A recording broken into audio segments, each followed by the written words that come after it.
ये जो आप लोग का एग्जाम है उसमें मेजरली मैक्रो इकोनॉमिक्स में 3 चैप्टर हम लोग का आ रहा है सिलेबस में। चैप्टर्स का नाम आपको पता ही है, गवर्नमेंट बजट, जो कि एक बहुत ही मेजर एस्पेक्ट रहेगा इस एग्ज़ाम का। उसके अलावा गवर्नमेंट बजट के अलावा बीओपी रहेगा और फॉरेन एक्सचेंज रेट रहेगा। तो हम लोग को ट्राई करना है कि कम से कम टाइम पे हम लोग इस 3 चैप्टर का मेजर एस्पेक्ट्स कवर कर ले, बिकॉज टाइम हम लोग के पास कम है और ये 3 हम लोग को कवर करना है। तो हम लोग ट्राई करेगा कि मेजर एस्पेक्ट्स हम लोग इस 3 चैप्टर का कवर कर ले जितना जल्दी हो सके, 1-2 क्लास 3 क्लास में, ताकि आप लोग अटेम्प्ट कर पाए इस चैप्टर्स को बढ़िया से एग्जाम में। ठीक है, ये ऑब्जेक्टिव रहेगा। तो क्विकली चलो देखते हैं कि बैलेंस ऑफ पेमेंट को हम लोग कैसे कवर कर सकते हैं। बैलेंस ऑफ पेमेंट का एक्चुअल मीनिंग होता है कि जो भी भारत देश है, फॉर एग्जाम्पल ये क्या है अपना इंडिया। इंडिया का आप सबको पता है, आप लोग रहते हैं, हम लोग इंडियंस हैं, कोई दिक्कत नहीं है। अभी इंडियंस जो, आप लोग को एक बात समझ लो, आप लोग को मेरे तरफ देखना है। पहला बात जब हम एक्सप्लेन कर रहे हैं 5 जन को, ठीक है, अगर आप यहाँ नहीं देखता, इधर उधर देखता है, इधर उधर कुछ सोचता है, तो पहला तो हम ये एक्शन लेते हैं कि हम आपके तरफ देखेगा नहीं, आपका हम डाउट आंसर नहीं करेगा, और तीसरा एक्शन हम ये लेगा कि हम क्लास के बाहर कर देगा। ठीक है, तो अगर आप यहाँ पे है तो आपका माइंड, बॉडी, हार्ट, सोल सब यहाँ होना चाहिए। बाहर आपका लाइफ में क्या चल रहा है, आपका लाइफ कितना हैपनिंग है या कितना बोरिंग है, वो आपको यहाँ नहीं सोचना है। और अगर आप अपना हाथ मुंह में रख के रखा है, इसका मतलब क्लियर इंडिकेशन है कि आपका ध्यान पूरा नहीं है। ठीक है, back should be straight, back should be straight, और अटेंशन वाला पोजीशन में रहना चाहिए एटलीस्ट फॉर फर्स्ट 5 मिनट्स, क्योंकि जो स्पीकर है वो भी सेटल हो जाएगा ना। आप पहले ही बैटिंग करने आ रहे हैं, पहले ही बॉल में आप बाउंसर फेंक दिया तो थोड़ा दिक्कत हो जाता है। तो आपको ध्यान देना है, पूरा मेरे तरफ देखना, इधर उधर मत देखो। जैसे हम अभी जस्ट बता रहे थे तो हम देख रहे हैं कि 5 में से 3 जन तो इधर उधर देख रहे हैं। तो भाई इधर उधर क्या देख रहे हैं, जब इतना सुंदर इंसान आपके सामने खड़ा है तो अब इधर उधर क्यों देख रहे हैं, अब इधर ही देख लो। और आपको तो फायदा ही मिल रहा है, हमको देखने से आपका फायदा होगा, सुंदर चाहे नहीं भी हो, फायदा तो होगा ना, ज्ञान तो दे रहे हैं। तो आप काइंडली इधर देखिए, हमको भी फोकस करने दीजिए, बिकॉज हमको भी एग्जैक्टली पता नहीं कि हम आधा घंटा में आपको ये चैप्टर कैसे कराएगा, लेकिन हम भी एक बिलीफ के साथ आगे बढ़े कि नहीं, हमको आधा घंटा में ये चैप्टर कंप्लीट कराना है। तब उसको अप्रिशिएट करिए, उसको मेरा साथ दीजिए, एटलीस्ट ध्यान दीजिए एटलीस्ट। ठीक है, तो इंडिया के बारे में आप सब जानते हैं, इंडिया में आप रहते हैं, करते हैं, खाते हैं, कोई दिक्कत नहीं है। ये चैप्टर थोड़ा दूर का थिंकिंग का है। ये चैप्टर बोल रहा है, चैप्टर का बात समझो कि क्या बोलना चाह रहे हैं चैप्टर में, तब आप मोस्ट ऑफ द क्वेश्चंस उसका आंसर कर पाएगा। मेन बात क्या बोलना चाह रहे हैं, मेन बात बताओ। चैप्टर आपको बोल रहा है कि भाई हमको इंडिया से लेना देना नहीं है पर से, इंडिया का जो रेसिडेंट्स है ना, मतलब इंडिया में जो लोग रहते हैं, अभी के लिए बस इतना समझो, जो लोग रहते हैं उन लोग क्या डील करता है किससे, रेस्ट दुनिया, समझ रहे हैं, रेस्ट ऑफ द वर्ल्ड, एक तरह से मतलब अमेरिका से, जापान से, चाइना से क्या बातचीत हो रहा है, क्या ट्रांजैक्शन हो रहा है। भाई मूवी देखना नहीं चाहते दूसरा देश का, या आता जाता है, ट्रेड वगैरह करता है, पैसा भी उधार खाता है, गिफ्ट भी क्या कभी एक दूसरे को देता है। भाई सिर्फ इंडियंस को थोड़ी गिफ्ट दे सकता है, आप चाहे तो कोई जापानीज को भी गिफ्ट दे सकते हैं। वो चीज़ के तरफ चैप्टर का इंक्लिनेशन रहेगा। चैप्टर ये डिमांड करेगा आपसे कि इंडिया का जो रेसिडेंट्स है, इंडिया का जो रहने वाला लोग है, वो बाहर देश से क्या ट्रांजैक्शन करता है। तो आजकल तो ग्लोबलाइजेशन का ज़माना है, तो सर ये चैप्टर तो पूरा इस चीज़ पे डिपेंड करेगा कि हम लोग का कितना खाता बाई चलता है बाहर वाला के साथ। जैसे हम लोग बाहर वाला से अगर सामान खरीदता बेचता है तो सर आप बोलेगा हमको, सर आप देखिएगा फिर इंपोर्ट एक्सपोर्ट का टॉपिक इसमें आएगा क्या, आपको पूछना चाहिए, क्योंकि बाहर देश से ही तो हम लोग इंपोर्ट एक्सपोर्ट करते हैं, तो आना चाहिए इंपोर्ट एक्सपोर्ट का टॉपिक। फिर आप ये सोच सकते हैं कि सर अभी जैसे एप्पल का प्लांट इधर लग जाता है, यहाँ पे बाहर का कंपनी आके यहाँ पे बिजनेस कर लेता है, तो सर क्या ये भी इसमें आएगा। एकदम सही सोच रहे हैं आप, जैसे अगर हम लोग जापान में जाके बिजनेस कर लिया, हमको अब टीचर बनना है नहीं, हमको जापानीज टीचर बनना है, हमको जापान में जाके अगर सपोज करो हमको जापान में जाके अगर क्लासरूम बनाना है, टीचिंग का काम करना है, तो हमको वहां पे जाके डील करना पड़ेगा ना, वहां पे पैसा लगाना पड़ेगा, वहां पे क्लासरूम लेना पड़ेगा, तो खर्चा वहां पे करना पड़ेगा। तो वहां हम रुपीज में खर्चा करने से चलेगा? वहां पे तो उन लोग का करेंसी में खर्चा करना पड़ेगा। तो देखो डील कर लिया ना रेस्ट ऑफ द वर्ल्ड से। तो सर ये तो चैप्टर उस पर डिपेंड करेगा पूरा चीज कि क्या आपका डीलिंग हो रहा है बाकी दुनिया के साथ। और दो चीज होता है, सपोज करो कोई गुड्स है या सर्विसेज है। गुड्स और सर्विसेज का मीनिंग आपको पता होगा, वस्तु या सेवाएं। अब बात ध्यान से सुनना वापस, या तो आप कभी कुछ खरीदते हैं या तो आप कभी कुछ बेचते हैं। मतलब हम लोग अभी जापान है फॉर एग्जांपल, या यूएस है, तो हम लोग यूएस को कुछ बेच भी सकते हैं। बताओ अगर हम लोग बेचेगा तो पैसा हम लोग के पास आएगा या हम लोग ही पैसा देगा बेवकूफ जैसा? ऑब्वियस सा बात है, अगर हम लोग बेचेगा तो पैसा हम लोग के पास आएगा। अच्छा, अगर उन लोग हम लोग को बेच रहे, हम लोग अगर यूएस वाला से कुछ खरीद रहे, ठीक है, अब बताओ हम लोग जो बेचा था तो पैसा हम लोग के पास आया, हम लोग अगर बेचेगा तो उसको एक्सपोर्ट बोल सकते हैं, एक्सपोर्ट। और हम लोग एक्सपोर्ट दोनों चीज का कर सकते हैं, गुड्स भी सर्विसेज भी। वहां पे अपना आदमी भेज सकता है, भाई काम करके देगा आपको, ठीक है, दोनों चीजें। अच्छा, तो इसमें तो पैसा आएगा, हाँ या ना, पैसा आएगा। अब आप बताइए अगर हम लोग यूएस से या जापान से या कनाडा से, जो भी आपका फेवरेट है उसको पकड़ लो, उससे कुछ खरीदेगा तो पैसा हम लोग को नहीं देना पड़ेगा या फ्री में मिल जाएगा? बताओ, फ्री में मिल जाएगा या देना पड़ेगा? देना पड़ेगा। लेकिन अगर हम लोग कुछ खरीदा है तो उसको क्या बोलेगा? इंपोर्ट बोलेगा कि नहीं? और हम लोग भी इंपोर्ट गुड्स भी कर सकते हैं, सर्विसेज भी कर सकते हैं। बात समझ में आ रहा है? तो वो माइनस क्यों लिख रहे हैं हम? क्योंकि पैसा जाएगा ना, पैसा जाएगा। अगर आप यूएस से खरीदे तो आपको डॉलर में पे करना पड़ेगा, क्लियर है ना बात? चाइना से खरीदा तो युआन में पे करना पड़ेगा, सबका अलग अलग करेंसी होता है, ठीक है। अब आप सोचो ये वाला पार्ट से हम क्या बोलना चाह रहे हैं? ये तो एक एस्पेक्ट हुआ सिर्फ गुड्स एंड सर्विसेज खरीदने का। फॉर एग्जाम्पल आप बाहर देश में कोई गिफ्ट वगैरह देना चाहते हैं, गिफ्ट देना चाहते हैं, तो आप गिफ्ट अगर रिसीव किया है बाय चांस तब तो आपका पैसा आएगा, और गिफ्ट गिवन है अगर दिया है आप तब पैसा जाएगा। ऐसे ऐसे करके आप अलग अलग चीज सोच सकते हैं ना। अभी सिंपल सिंपल चीज सोचो, देखो आप बाहर देश में कोई फॉर एग्जांपल बिल्डिंग वगैरह बना लिया, बिल्डिंग बना लिया कोई, तो आप बिल्डिंग ऐसे ही तो नहीं बनाया होगा, आप उसको भाड़ा में देगा, तो भाड़ा में देगा तो क्या आएगा? रेंट। आप कोई फॉरेनर को अपना घर जो आप बाहर बना के रखा है रेंट पे रहने दे रहा है, तो आप रेंट तो लेगा। तो बताओ आपके पास पैसा आया तो आपका इनकम हुआ कि नहीं? Income, income. और क्या नाम का इनकम हुआ? रेंट। तो आपको बात समझ में आ रहा है? अब कोई चाइनीज यहां आके घर बना के रखा है तो हम लोग को रेंट देना पड़ेगा। अगर हम लोग वो चाइनीज इंसान का सामान यूज कर रहे हैं तो हमको रेंट तो देना पड़ेगा। तो ये क्या हो गया? ये भी इनकम का पेमेंट किया हम लोग, है ना, एक्सपेंडिचर। तो ये क्या हो गया? रेंट वापस।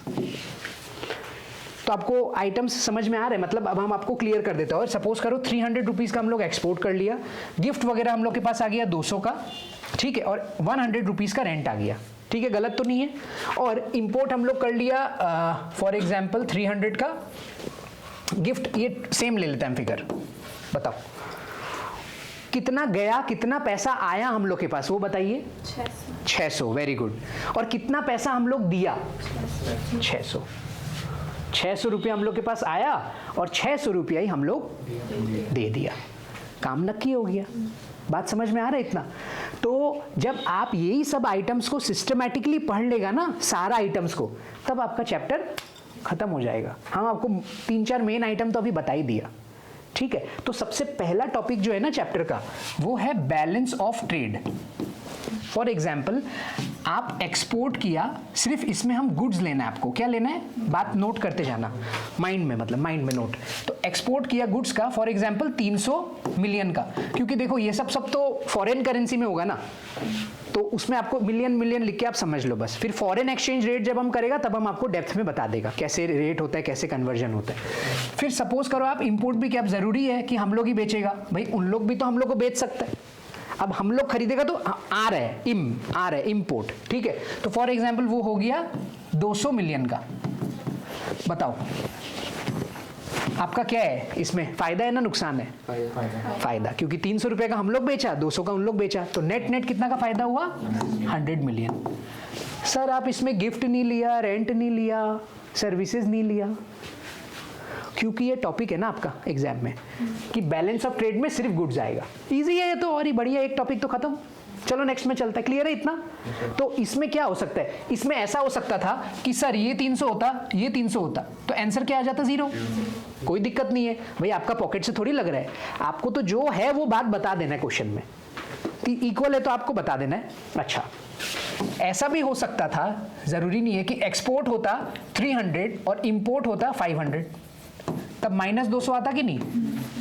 तो इस चीज को बोल देता है वर्ड डेफिसिट। समझ रहे, कम पड़ गया ना डेफिसिट। अभी पार्टी करना था 2000 का, पापा 1000 ही दिया तो 1000 रुपया फ्रेंड से मांगना पड़ा, डेफिसिट पड़ गया, कम पड़ गया। 2000 चाहिए, 1000 से ही कैसे होगा?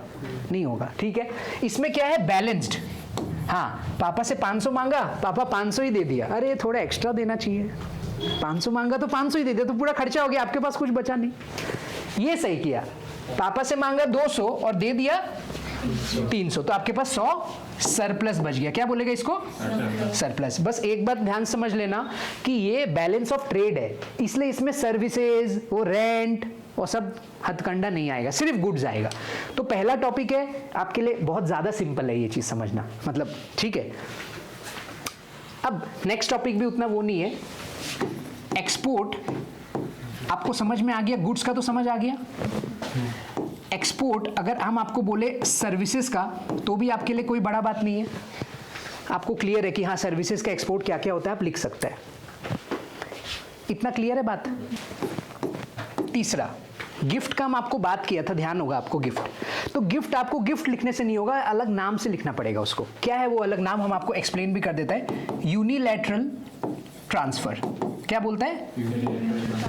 मतलब इसका मतलब होता है कि सपोज करो कि आपका पेरेंट्स इंडिया में रह रहा है, अब आप बड़ा हो गया, आगे पढ़ लिया, बहुत बढ़िया, आप बाहर काम करने लग गया, काम कर रहे, कमा रहे, खर्चा भी कर रहे, कुछ बच रहा होगा, तो आप सोचा कि नहीं हम पेरेंट्स को भेज देता है, थोड़ा पैसा घर पेरेंट्स को भेज देता है, तो गिफ्ट हुआ ना। आप थोड़ी बोलेगा नहीं हम इसलिए पेरेंट्स को भेजेगा तब पेरेंट्स मेरा वो काम करेगा, माने वन साइडेड है ना ये, यूनी, वन साइडेड पेमेंट इसको बोलते हैं यूनी। मतलब आप कुछ रिटर्न एक्सपेक्टेशन नहीं कर रहे, पेरेंट्स अब क्या रिटर्न एक्सपेक्टेशन करेगा, या आप कोई फ्रेंड को गिफ्ट भेज रहे हैं, ठीक है, या इंटरनेशनल डिप्लोमेसी में कुछ भी हो रहा है, बस ये आप समझ के रखो, ये वन साइडेड ट्रांसफर है, इसमें कोई आप बेनिफिट एक्सपेक्ट नहीं करता, आप बस गिफ्ट की तरह दे दिया, जैसे फ्रेंड को, पेरेंट्स को, व्हाटएवर, ठीक है। इसमें भी आप कुछ कुछ अमाउंट डाल सकते हैं। मतलब हम क्या है ना, आपको नेक्स्ट टॉपिक पे एक्चुअली ले गया बिना टॉपिक का नाम बताए, क्योंकि नाम अभी जरूरी नहीं है, अभी काम पे ध्यान देना हम लोगों को। गुड्स आप समझ गया, बताओ ये गुड्स है, बुक है, जगवग ट्राइपॉड रखा हुआ है, इसको आप देख सकते हैं ना, या नहीं देख सकते? देख सकते हैं, तो इसीलिए इसको बोलते हैं विजिबल, समझ रहे हैं, विजिबल आइटम्स। और सर्विसेज, सेवाएं हैं, वो नहीं देख सकते, आप नहीं देख सकते, उसका बस प्रेजेंस फील कर सकते हैं, ठीक है। बात समझ में आ रहा है सर्विसेज का? इनविजिबल, जैसे आप सैलून गया तो आप हेयर कट करा के आते हैं, तो आपको एक अपने आप में चेंज दिखता है, आप वहां का थोड़ी इक्विपमेंट्स उठा के ले आते हैं, कैंची वैची, छुरी उरी, वो तो वहीं रहता है। बात समझ में आ रहा है? वो वाला चीज है। अब आप सोचो कितना लोग हैं, मतलब अमेरिका में, अब अमेरिका में भी कोई यहाँ का कोई कंपनी होगा जो अमेरिका में भी अपना ब्रांच खोल के रखा होगा, तो वहाँ पे क्या सारे इंडियंस को बोक के लेके जाएगा काम कराने? वहाँ का लोकल्स को भी काम देगा ना। तो अब सर्विसेज लिया कि नहीं अमेरिकन्स का, पैसा दिया, उन लोग का तो फायदा है, काम कर रहे हैं इंडियन कंपनी में और पैसा तो मिल रहा है, समझ रहे? सिमिलरली कोई अमेरिका, कोई बाहर का कंपनी यहाँ पे कंपनी खोलेगा, तो सब बाहर से लोग को लेके आएगा फ्लाइट में, नहीं, यहाँ का लोग को भी काम मिलेगा, समझ रहे? तो import and export of services भी होता है, वो आपको दिखता नहीं होगा मे बी, लेकिन होता है। अब आप बाहर देश में कोई बिजनेस खोल के रखा है, फॉर एग्जांपल हम यूएसए में कोई बिजनेस खोल के रखा है, तो हमको वहाँ का बैंकिंग सर्विसेज चाहिएगा कि नहीं, इंश्योरेंस वगैरह चाहिएगा कि नहीं, अगर वो पानी वगैरह के रिलेटेड है तो शिपिंग वगैरह, पोर्ट वगैरह सर्विसेज चाहिएगा। तो अलग अलग टाइप का हम लोग को सर्विसेज चाहिए होता है। आपके मतलब बुक में ऐसा में स्ट्रेस किया, जो हम आपको अभी बताया ना, ऐसा स्ट्रेस किया है। सर्विसेज में क्या चीज़ पे स्ट्रेस किया? Banking, insurance, shipping. बात समझ में आ रहा है? गुड्स तो आपको पता ही है, जो कि दिखता हो, मर्चेंडाइज, जैसे जग हो गया, इधर रखा हुआ है पानी का ग्लास रखा हुआ है, कुछ भी आप इमेजिन कर लो जो आपको पसंद है। गिफ्ट तो गिफ्ट है, गिफ्ट में कोई डिस्टिंक्शन नहीं है, गिफ्ट गिफ्ट है, यूनिलैटरल। लास्ट और सबसे इंपॉर्टेंट, इनकम साइड से आपको क्या मिल रहा है। देखो बहुत ध्यान से सुनना, ये इंपॉर्टेंट है सबसे। आपका ये क्लियर हो गया तो ये तो बस इसका उल्टा करना है। यही चीज जब उधर से आएगा तब उल्टा हो जाएगा। हाँ, अब देखो इनकम, आप अगर वहां पे गोडाउन बनाया तो आपको रेंट आएगा, बताओ हाँ या ना? क्लियर है? रेंट आएगा। आप अगर वहां पे किसी को उधार दे के रखा है पैसा, तो आप ऐसे ही दे देगा। इंटरेस्ट, वेरी गुड, इंटरेस्ट आप रिसीव करेगा तो इंटरेस्ट मिलेगा आपको, हाँ या ना? अच्छा, आप अगर वहां कोई बिजनेस वगैरह खड़ा करके रखा है तो प्रॉफिट, प्रॉफिट आपका है। अगर प्रॉफिट हुआ तो, वो एक बहुत बड़ा क्वेश्चन है, प्रॉफिट हुआ तो प्रॉफिट किसका है? आपका। अब आप बताओ, अगर उन लोग यहाँ पे, ठीक है, उन लोग यहाँ पे कोई गोडाउन बनाए तो हम लोग को रेंट देना पड़ेगा। तो ये अगर पॉजिटिव साइड में है तो ये तो नेगेटिव में होगा ना, सोच के देखो। तो हम लोग रेंट देगा तो रेंट हम लोग भी दे सकते हैं। अगर हम लोग वहां से लोन लिया तो हम लोग को ब्याज देना पड़ेगा। भाई जो करेगा वो भरना तो पड़ेगा ही, आपको ब्याज देना पड़ेगा, है ना? तो इंटरेस्ट आ गया। और अगर बिजनेस उन लोग किया तो प्रॉफिट किसको मिलेगा? उन लोग को। बात समझ में आ रहा है? तो हम नेगेटिव साइड में क्यों लिखा ये चीज? क्योंकि इसमें हम ये अजम्पशन ले रहे हैं कि उन लोग को बेनिफिट मिल रहा है, उन लोग यहाँ पे काम किया तो ऑब्वियसली बेनिफिट उन लोग को ही मिलेगा। इसीलिए ये है इनकम रिसीट्स, ये लास्ट में लिख रहे हैं जानबूझ के, रिसीट्स। और ये है इनकम पेमेंट्स, पेमेंट्स हो रहा है वो। अच्छा, अब आप बताओ कि एक्सपोर्ट कर सकता है गुड्स तो क्या इंपोर्ट नहीं कर सकता है? एक्सपोर्ट कर सकते हैं तो इंपोर्ट भी कर सकते हैं गुड्स का। एक्सपोर्ट कर सकते हैं सर्विसेज तो इंपोर्ट भी कर सकते हैं सर्विसेज। समझ रहे हैं ना बात? और यूनिलैटरल ट्रांसफर अगर हम लोग कर मतलब हम लोग को मिल सकता है तो हम लोग पे भी तो कर सकते हैं। तो यूनिलैटरल ट्रांसफर इसको बोलता है फ्रॉम अब्रॉड, मतलब वहां से आया। और ये होता है यूनिलैटरल ट्रांसफर टू अब्रॉड, मतलब वहां पे हम लोग दिया, वहां पे हम लोग पे कर दिया यूनिलैटरल ट्रांसफर को। ठीक है, तो अगर आप ना चाहते हुए भी अभी आपका करंट अकाउंट कंप्लीट हो गया है, क्योंकि करंट अकाउंट में यही 4 कंपोनेंट्स का बात करना है आपको। तो आप देखो कुछ भी अलग आया, जो भी यार आप बाहर देश से काम कर रहे हैं उसके सिलसिले में जो आपको लेन देन करना पड़ा, ऑब्वियस सा बात है ना। अगर आप वहां से सामान खरीदेगा आपको पैसा देना पड़ेगा, वहां पे आप बिजनेस किया तो आप प्रॉफिट नाला में फेंक देगा, प्रॉफिट उसका कमा के नहीं, प्रॉफिट आप लेगा, ऑब्वियस सा बात है। सब these are very obvious things जो कि आप ट्रांजैक्शन कर रहे हैं। बस आपके पास पैसा आया तो आप बैठा के इसको यहां लिख देना है, और आपके देश से पैसा गया तो यहां लिख देना है। सेल्फिश होके पर्सनल नहीं सोचना है, इंडिया का सोचना है इसमें, इंडिया का। ठीक है, और एक बात और समझ लेना कि ये जो प्लस साइड है एग्जाम में आपको जरूरी नहीं है कि ये प्लस बोल के दे, ये 2 तरीका से दे सकता है आपको। या तो बोल सकता है कि इनफ्लो हुआ है, या तो बोल सकता है कि क्रेडिट हुआ है। ठीक है, डरना मत, ये सब वर्ड से कोई नहीं है, अलग नाम है। जैसे कोई कोई का घर में नाम रानी होता है वैसे ही। ठीक है, अच्छा इधर देखो, यहां पे अगर आप देखें तो जरूरी नहीं है कि आपको नेगेटिव साइन होगा। 2 और नाम हो सकता है। क्या हो सकता है? एक तो आउटफ्लो गुड, और एक हो सकता है डेबिट। समझ में आ रहा है बात? अब आपको बोलता है कि import of goods and services will be recorded in debit side of current account. True या फॉल्स? ट्रू, ट्रू है। Import of goods and services कहां रिकॉर्ड हुआ है? डेबिट साइड करेंट अकाउंट का। ऐसा टाइप से क्वेश्चन आता है। बात समझ में आ रहा है? तो चलो अब हम लोग रैंडम फिगर्स लेके अपना टेबल कंप्लीट कर लेते हैं। फॉर एग्जांपल ये हम लोग ले लिया 100 इतना पैसा हम लोग के पास आ गया, और 150 इतना गया। तो टोटल आया कितना हम लोग के पास? 400 आया, और टोटल गया कितना? 350। ठीक है, अब बताओ अगर हम इसको सिंपली बताएं आपको, तो प्लस साइड या इनफ्लो साइड, थोड़ा और जगह बना लेते हैं, 1 सेकंड। ये तो क्लियर है, अब टेबल थोड़ा रब कर सकते हैं। प्लस साइड या इनफ्लो साइड या क्रेडिट साइड, तीनों हो सकता है। कितना है टोटल? 400 मिलियन या बिलियन, जो भी ले लो, उसमें कोई फर्क नहीं पड़ता है। अच्छा, फिर आउटफ्लो, आउटफ्लो का एक और नाम क्या होगा? डेबिट। हाँ, डेबिट साइड का टोटल कितना आ रहा है? 350 बिलियन फॉर एग्जाम्पल। तो बताओ, सरप्लस है, बैलेंस्ड है या डेफिसिट है? सरप्लस। गुड, सरप्लस है। कितना का सरप्लस है? 50 बिलियन का। हो गया। तो करंट अकाउंट में ये 4 आइटम्स आते हैं, कोई दिक्कत नहीं है। यहां तक क्लियर है बात? तो जरूरी है कि हमेशा सरप्लस होगा? नहीं, डिपेंड करता है। ऐसा हो सकता था सर कि इनफ्लो हम लोग का फॉर एग्जांपल ऐसा हो सकता ना कि ये 400 होता, तब तो कुछ ही सरप्लस नहीं होता। 400 आया, 400 गया, तो ये 0 हो जाता, तो उसको क्या बोलता है? बैलेंस्ड। ऐसा भी हो सकता था, इनफ्लो हुआ है 300 बिलियन और आउटफ्लो हुआ है 400, तब क्या होता? हाँ, डेफिसिट। कितना का होता है डेफिसिट? हाँ, -100 हो जाता। हाँ, 100 बिलियन का डेफिसिट, उसको -100 भी बोल सकते हैं। 100 बिलियन क्या होता? डेफिसिट। तो इसको क्या बोल सकता था? Current account is deficit. तो ये थोड़ा दुख का बात है, थोड़ा गंभीर बात है कि अच्छा, मतलब इतना मेहनत मशक्कत करने के बाद हम लोग नेट गंवार है, गंवार नहीं है, गंवार है।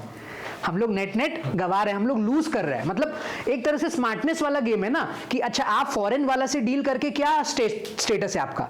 आप नेट कमा रहे हैं या लूज कर रहे हैं? तो नेट लूज कर रहे हैं इसमें। तो ये थोड़ा अलार्मिंग सिचुएशन है। यहाँ पे हम लोग को देखना चाहिए कि कैसे हम लोग अपना एक्सपोर्ट को और ज्यादा कर सकते हैं, कैसे हम लोग अगर आलतू फालतू गिफ्ट भेज रहे हैं तो उसको कम कर सकते हैं। भाई क्या जरूरत है गिफ्ट, जरूरत पे भेजो, ठीक है। देखना पड़ता है कितना बार क्या होता है ना, गिफ्ट का हम आपको बता देते हैं। कितना बार गिफ्ट पॉलिटिकल होता है, जैसे कि बोलता तो वो गिफ्ट है, लेकिन बोलता है वो काम मेरा देख लेना आप अंडर द टेबल। तो कितना बार गिफ्ट देना भी जरूरी होता है। और कोई कंट्रीज तो ऐसा है जो गिफ्ट पे ही डिपेंडेंट है, नाम नहीं लेगा, हम बाद में बताते हैं कौन कंट्री है वो, ठीक है। क्लियर है? इतना क्लियर है करंट अकाउंट। तो कैपिटल अकाउंट अपने आप में बहुत सिंपल है। हम लोग करंट अकाउंट में बात 2 चीज का किया, उसी से हम आपको ये एक्सप्लेन करने का ट्राई करेगा। एक आपको ध्यान होगा, अब अपना रिवाइंड करना थोड़ा, प्रॉफिट का आइटम हम आपसे डिस्कस किया था, ध्यान है? और एक हम आपसे डिस्कस किया था आइटम इंटरेस्ट का, ध्यान है? अब हम आपको बोल रहे हैं इसी से आप कैपिटल अकाउंट कर लेगा। कैसे? भाई प्रॉफिट आपको ऐसे ही मिल जाएगा क्या? आप पक्का कुछ ना कुछ वहां पे इन्वेस्ट किया होगा, कोई बिजनेस खड़ा किया होगा, कोई शेयर वगैरह खरीदा होगा, कुछ तो किया होगा। जैसे आपके पास अगर शेयर है, शेयर सर्टिफिकेट है, तो आपको डिविडेंड मिलता है, तो प्रॉफिट हुआ ना, कुछ प्रॉफिट का ही तो पोर्शन होता है डिविडेंड। तो आप कुछ ना कुछ वहां पे अपना झंडा गाड़ा होगा, कुछ ना कुछ वहां पे आप जाके नाम रोशन किया होगा, तभी आपको बाहर का देश प्रॉफिट दे रहे, नहीं तो कहां देने वाला है कोई कुछ आज का डेट में। तो कुछ ना कुछ आप बड़ा काम किया होगा। इंटरेस्ट अगर आपको मिल रहा है, ऐसे ही मिल रहा है, आप पक्का उन लोगों को लोन दिया होगा, उन लोग आपसे लोन लिया होगा, उधार लिया होगा, तभी आपको इंटरेस्ट मिल रहा है, हाँ या ना? ऐसे ही मिलेगा, कोई चांस ही नहीं है आपको ऐसे ही मिलने का। तो आप सोचो, कैपिटल अकाउंट में यही 2 आइटम आपको बस करना है, इन्वेस्टमेंट्स, समझ रहे बात, और बोरोइंग्स। अब आप बताओ कि जरूरी है कि आप ही सिर्फ इन्वेस्ट करेगा उधर जाके? उन लोग नहीं कर सकते भाई, बिल गेट्स यहां आके फैक्ट्री नहीं कर सकते, आप ही कर सकते हैं। सिर्फ अनुराग जी जाके वहां पे फैक्ट्री लगा सकते हैं, ऐसा तो है नहीं। वहां का भी कोई टॉम और माइकल ऐसा टाइप का नाम होता है ना, उन लोग भी आके इधर फैक्ट्री लगा सकते हैं। तो आप बताओ, जब उन लोग यहां आके फैक्ट्री लगाएगा तो पैसा किसका लगेगा, हम लोग का या उन लोग का? वेरी गुड, आपका कॉमन सेंस सही काम कर रहे हैं, तो हम आपका आगे बढ़ सकते हैं मतलब चैप्टर में। तो इन्वेस्टमेंट अगर फ्रॉम अब्रॉड आता है तो हम लोग का तो पॉकेट में पैसा आएगा ना। अब ये कुछ भी हो सकता है, उन लोग शेयर खरीद सकते हैं, उन लोग डायरेक्ट फैक्ट्री लगा सकते हैं, डायरेक्ट मशीन लगा के फैक्ट्री सेटअप कर सकते हैं, दुकान खोल सकते हैं। ये नहीं कि आपको 200 करोड़ का ही बिजनेस करना है, कुछ भी छोटा मोटा बिजनेस भी आप किया तो पैसा तो आ रहा है, क्योंकि खर्च तो उन लोग इंडिया में ही करेगा। अब बिजनेस फैक्ट्री लगाना है इंडिया में, तो यूरोप में खर्चा करेगा क्या? इंडिया में ही खर्चा करेगा, ठीक है। अच्छा, ये बात क्लियर है। अब हम लोग भी तो कर सकते हैं भाई वहां जाके बिजनेस, तो पैसा किसका लगेगा? हम लोग का। तो नेगेटिव साइड में आएगा, बच्चा यहाँ कंफ्यूज होता है कि सर हम लोग बिजनेस कर रहे हैं और आप नेगेटिव साइड में दिखा रहे हैं, तो भैया ठीक है बिजनेस कर रहे हैं, आप प्रॉफिट कमाएगा, लेकिन एक बार तो पैसा लग गया ना, एक बार तो लग गया, बाद में कमाएगा जब देखा जाएगा आप जब कमाएगा। ठीक है, तो इसमें क्या बोलेगा, इन्वेस्टमेंट टू अब्रॉड। आप बात समझ रहे हैं, सब लैंग्वेज का फेर है। देखो इन्वेस्टमेंट टू अब्रॉड मतलब बाहर आप इन्वेस्ट किया। ठीक है, इतना क्लियर है बात। अब बोरोइंग्स का मतलब क्या होता है, बोरोइंग्स होता है जो लोन है, लोन का पैसा इधर उधर करना।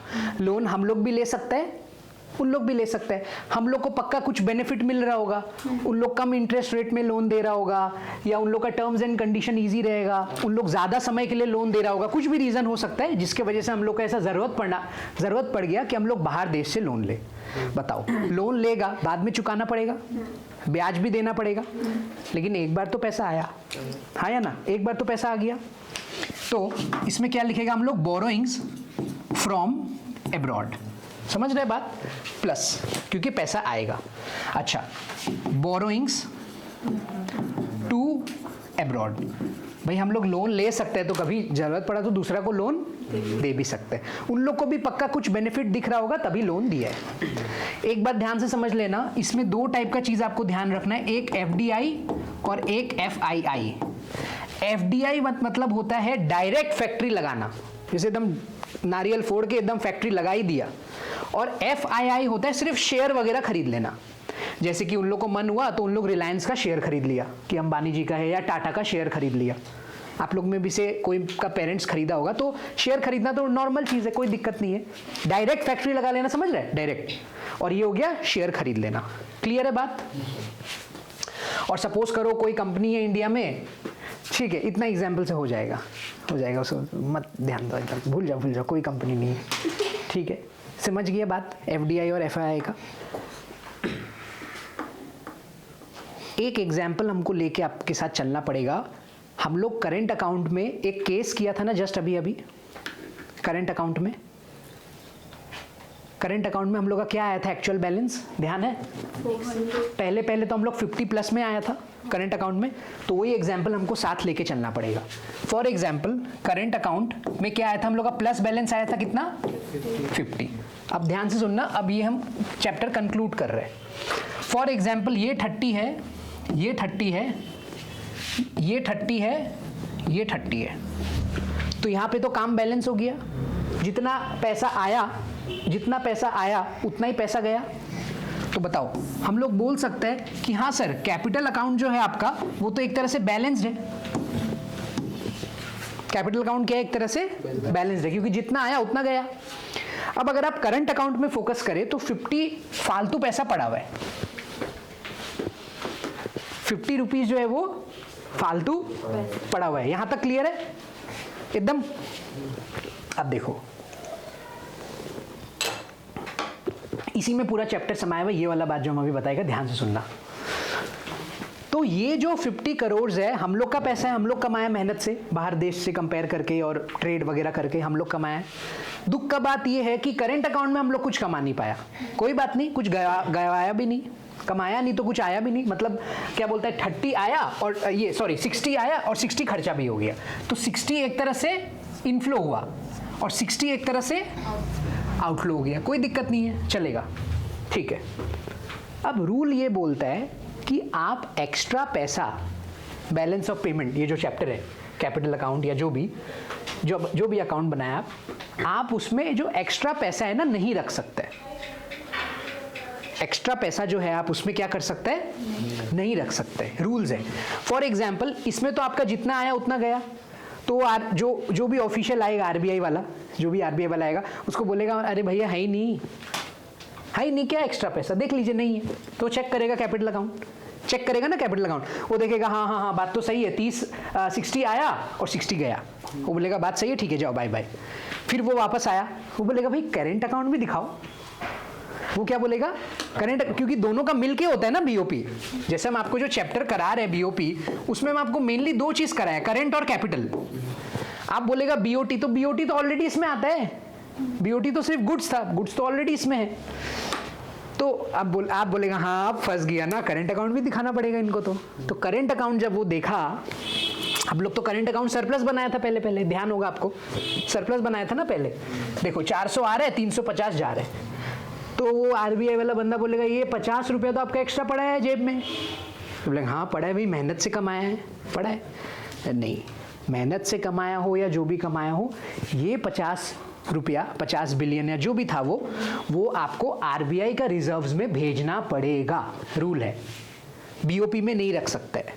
अब आप सोचो आरबीआई है तो अपना ही, तो क्यों टेंशन ले रहे हैं? आरबीआई है तो इंडिया का ही, भारत का पैसा कहाँ रहा? भारत में ही रहा। तो बताओ 50 एक्स्ट्रा था, अब 50 हम लोग के पास फालतू पड़ा है ना, हम लोग देने लायक है उसको, तो बोल रहे हैं कि हाँ ठीक है 50 यहाँ पे क्या आ जाएगा, माइनस साइन में, यहाँ माइनस लिखने का जरूरत नहीं है वापस, ये नाम से आ जाएगा चेंज इन रिजर्व्स। क्या आ जाएगा? Change in reserves. हम लोग कितना देने का औकात है हम लोग का? 50, क्योंकि 50 एक्स्ट्रा था तो 50 देगी, ये नहीं कि और एक्स्ट्रा लगा के देना, नहीं 50 दे देगा।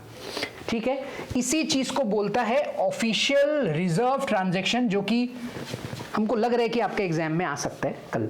ठीक है, क्लियर है बात? ऑफिशियल रिजर्व ट्रांजैक्शन इसको बोलता है। रुको, थांबा रुको।